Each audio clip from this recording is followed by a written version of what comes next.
posisi dia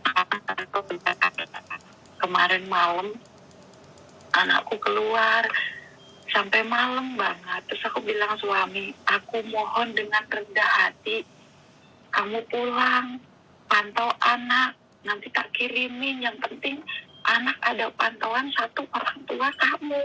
Posisi saya sekarang aku punya di sini tanggungan masih 4 bulan.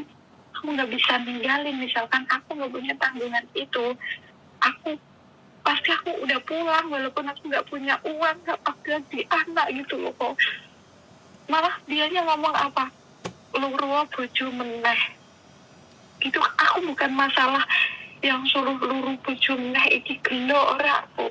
Ya Allah, yang tak perjuangkan ternyata nggak bisa diperjuangkan.